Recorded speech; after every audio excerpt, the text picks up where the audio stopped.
हरिओम. मी रेश्मा विरा latte, उपासना केंद्र झिडके आंबाडी. आत्ताची गोष्ट म्हणजे डिसेंबरची. 6 डिसेंबरला आमच्या कॅफेचं ओपनिंग होतं. कॅफे टाकले आम्ही, माझ्या मोठ्या मुलांनी कॅफे टाकले.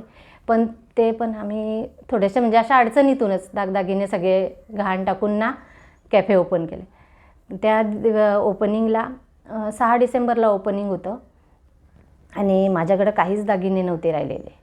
फक्त एक कानातले होते, कानातले 7-8 ग्रॅमचे असे कानातले होते ना.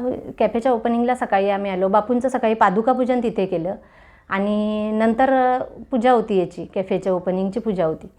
ते झालं तर मी माझ्या सुनेला सांगितलं का तू हे कानातले घालतेस का? तर ती बोलते नको मम्मी, मी नाही घालत.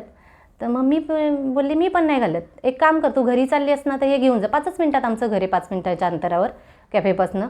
म्हणलं तू घरी चालली असते हे घेऊन जा. तिने कोणत्या पिशवीत टाकलं आणि ती घेऊन गेली की काय ते तिलाच माहिती. पूर्ण दिवस गडबडीत गेला. कॅफेचं ओपनिंग होतं त्याच्यात. आणि संध्याकाळी दुसऱ्या दिवशी सकाळी मी तिला विचारते तू कानातले कुठे ठेवलेस? तर बोलते मम्मी माझ्याकडे तुम्ही दिलेच रे. म्हणजे असं कसं? मी तुझ्याचकडे दिले ना कानातले, तुला बोलली का तू घरी घेऊन जा.